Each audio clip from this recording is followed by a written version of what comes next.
So with the new engine, we are seeing up to 3% fuel efficiency improvement. One thing that I would like to mention is fleets that see a lot of idle time may not see as great a numbers, is now that we've got to get more emissions out at idle, we are going to burn a little bit more fuel at idle. Hey everybody, CCJ editor Jason Cannon here, and the star of this video is this red beauty behind me. It's the Cummins X15, the second engine released on Cummins' updated HELM platform. We can't talk about the engine first because the first thing we need to talk about is the after-treatment system, because all of this engine's changes, well, maybe not all the changes, but a significant number of the changes that take place on this engine sort of start with what's going on in the after-treatment system. To keep up with all the news, 2027 regulations, everything about trucks and everything about engines, check out ccjdigital.com. So to start the story, let me set the stage a bit. Why is this new engine so important, and why are we talking about new engines so much here at ACT Expo? It's because 2027 emissions is right around the corner for us. 2027 has a NOx regulation that's coming in and reducing cycle NOx 83%. As well as reducing the idle NOx limit by 2/3, so from 30 grams per hour down to 10. This has required us to change the way the engine's operating and obviously get tailpipe NOx down.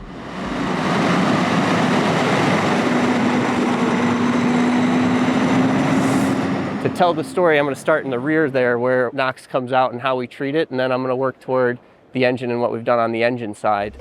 Since 2017, we've had what we've called the single module after treatment. It's actually visible here. We haven't changed too much when it comes to the after treatment. So in today's truck, you've got a DOC DPF and mixing body where DEF is injected, and then an SCR catalyst. To improve upon the amount of NOx reduction that we're doing, we've had to add some catalysts that made the single module too long.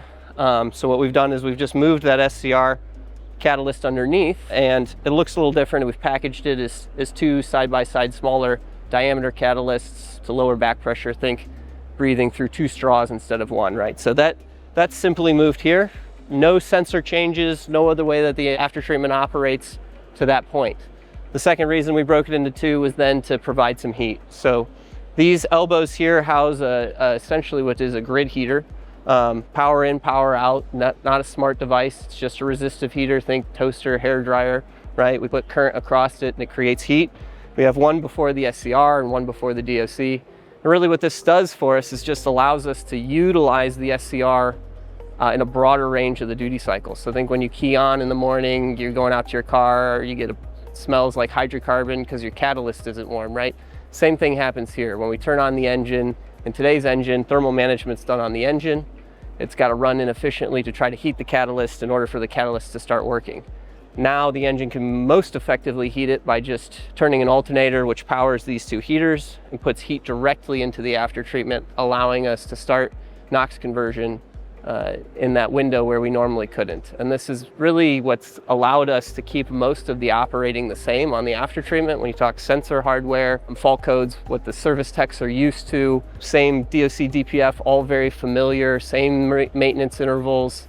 DEF usage, we might creep up a little bit, but we're generally in the same ballpark as far as our percent DEF usage to fuel usage. And so I wanted to kind of demystify, it looks a little bit different, definitely takes up a little bit more space.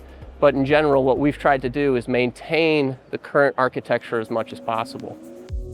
And to help offset some of the weight that we've added here, I'm going to go over to the engine and tell you a little bit about what we did with the engine to bring in some goodies like fuel efficiency and weight reduction. Standing next to the X15 engine, new for 2027, so we do have a new base engine design. So what does that mean? The current product that folks are buying today was originally designed in the 90s, block and head design cast in the 90s.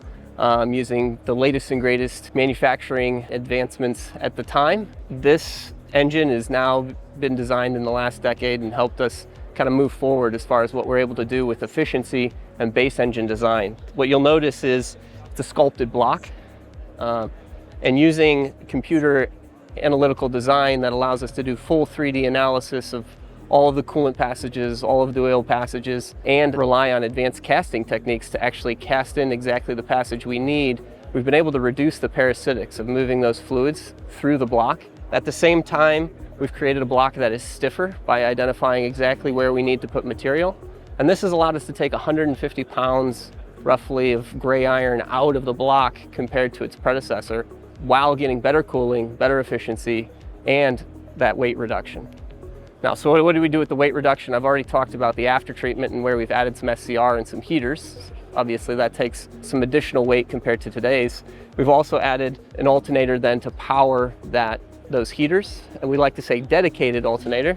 I know there's lots of folks that see these electrons for all kinds of auxiliaries and would like to use them, but it is dedicated to the after treatment heat. It's inside the emissions boundary as an emissionized component, subject to the emissions useful life and emissions warranty that comes with vehicles. And so we're being very protective over it at this time. So that is on its own belt plane and sits here on the engine. It is water cooled.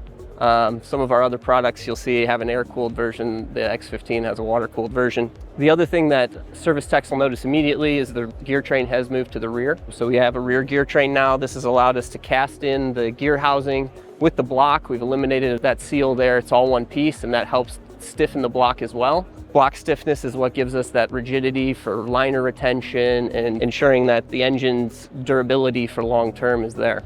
Outside of that, what we've done is tried to take the best of the best from the current product and move it forward. So you'll see all type of familiar technology on the VGT turbo has had some minor change for efficiency, but otherwise untouched. The injectors and the high pressure common rail fuel system is very similar to what we have today. Some of the position of some of the components like the air compressors followed the gear train to the rear of the engine, but otherwise the bolt-ons and the way that we're doing our combustion recipe, the way that we're operating the engine are very, very similar to today. We like what we've developed as far as reliability, and we're trying to carry that forward on some of the base components. One other emissionized component that we've added on engine is the breather. So this is something that you'll see common in the industry. We now need to capture that blow-by. It's not a new filter. There's no new maintenance that comes with it. It's an active centrifuge, electrically driven, and that allows us to pull out the oil from blow-by and put the gas back into the intake of the turbo and ensure that we're treating all potential emissions leaks. As I mentioned, we still have our variable geometry turbo. We still have cooled EGR, similar to how we have today. The shape of the EGR cooler is a little bit different between the Performance Series and the Efficiency Series, so depending on what image you've seen, I know that's been called out to me recently. And then the other thing that I'd like to mention on the maintenance side is the move to the canister style filters. So now instead of throwing away an entire oil filter with the steel can every single time you change the oil, you're able to remove the media, put new media in, screw that filter back on, and we're really excited to be able to be a little bit more sustainable and not having to throw away steel every time we do an oil change. Kyle, I know a lot of times when we talk about taking down emissions, fuel economy goes with it, but that's not the case with this engine, right? So what's the comp for the prior generation X15 versus the coming generation X15? Sure, no, that's a great question. So with the new engine, we are seeing up to 3% fuel efficiency improvement on the previous gen. That's done through the base engine and higher compression ratio. One thing that I would like to mention is fleets that see a lot of idle time may not see as great of numbers, is now that we've got to get more emissions out at idle, we are going to burn a little bit more fuel at idle.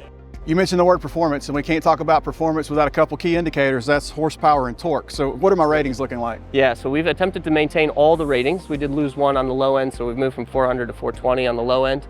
However, we have the full range all the way up to 605, 50 foot-pounds for the heavy haul guys. Kyle, you mentioned maintenance intervals a second ago, so let's talk about that here. We've still got engine oil, we still have filters, there's lots of things that still have to happen here. So what do those intervals look like from this coming generation to the generations prior? Yeah, so depending on where you're coming from, 2017, 2021, we've been making advancements all along the way. And generally our longest ODIs go up to 75,000 mile. And in fact, Valvoline just announced a potential 100,000 mile oil change interval on their most premium oil that are just now releasing is going to be approved on the X15.